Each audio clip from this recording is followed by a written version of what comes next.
Hello guys, welcome back to our channel.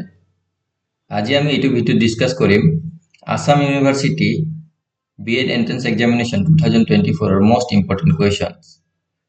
So ভিডিওটোত আগবঢ়াৰ আগতে আপোনালোকলৈ এটা ইনফৰমেশন যে আমি Assam University ৰ কাৰণে স্পেশালি B.Ed Entrance ৰ কাৰণে 300 প্লাস MCQ ৰ এটা ই-বুক লঞ্চ কৰিছো যেটোৰ প্ৰাইস হৈছে only 49 যদি আপোনালোকে পাৰচেজ কৰিব বিচাৰে ডেসক্ৰিপচনত নাম্বাৰ এটা দিয়া আছে WhatsApp নাম্বাৰ তাত কন্টাক্ট কৰি পাৰচেজ কৰিব পাৰে ঠিক আছে সো এতিয়া বলক ভিডিওটো আৰম্ভ কৰো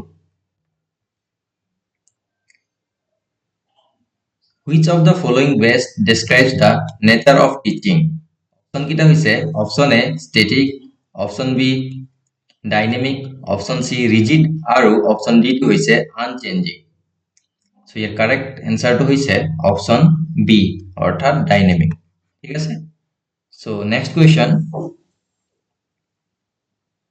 Which characteristic is essential for effective teaching option kita hoise option A authoritarian approach option B flexibility option C inconsistency or option D hoise monotony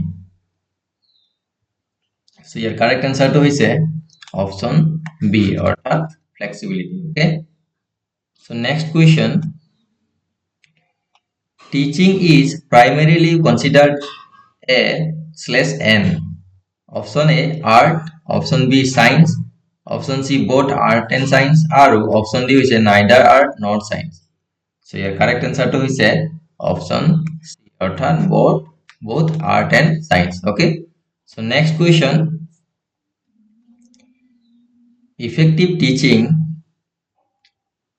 should focus on option kita hoise option A teacher centered methods option B student centered methods option C content centered methods আৰু option D টো হৈছে exam centered methods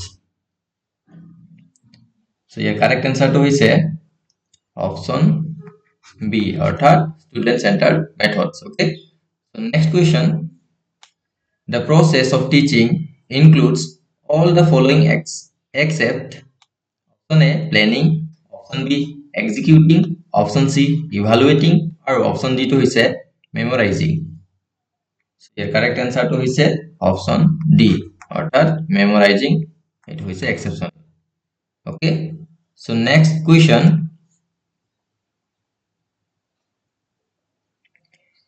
which of the following is not a characteristic of understanding learners needs option kita hoise option A individual differences option B uniformity in learning styles option C prior knowledge or option D is learning motivation so your correct answer to is option B অর্থাৎ uniformity in learning styles okay so next question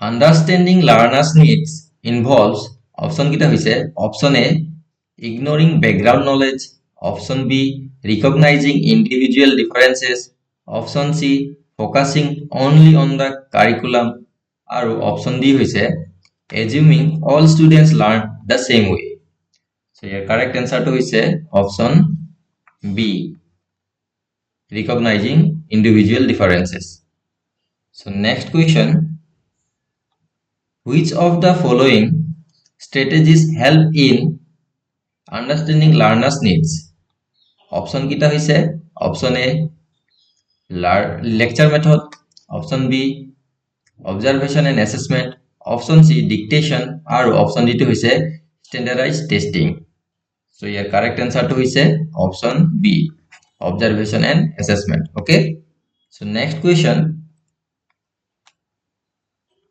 which is a key factor in understanding a learner's motivation option kita hoise option A strict discipline option B extrinsic rewards option C intrinsic interest or option D peer pressure so your correct answer to is option C অর্থাৎ intrinsic interest okay next question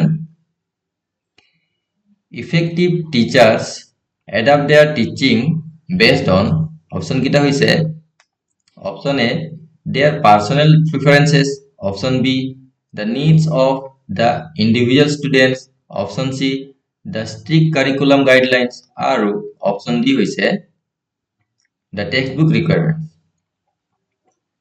So your correct answer to হৈছে option B, অর্থাৎ the needs of the individual students. So next question,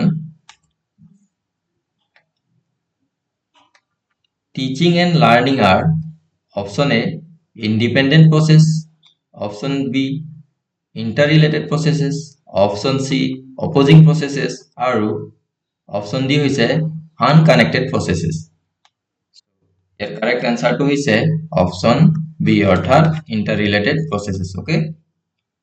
So next question, formative assessment is used to option kita hall option A, assign final grades, option B, evaluate ongoing learning, option C, compare students with one another, আৰু option D হল provide standardized test scores.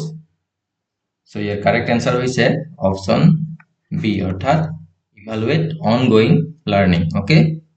So next question, summative evaluation occurs, option kita হৈছে option A, at the beginning of the instruction, option B, during instruction, option C, at the end of instruction, আৰু option D হল randomly during instruction.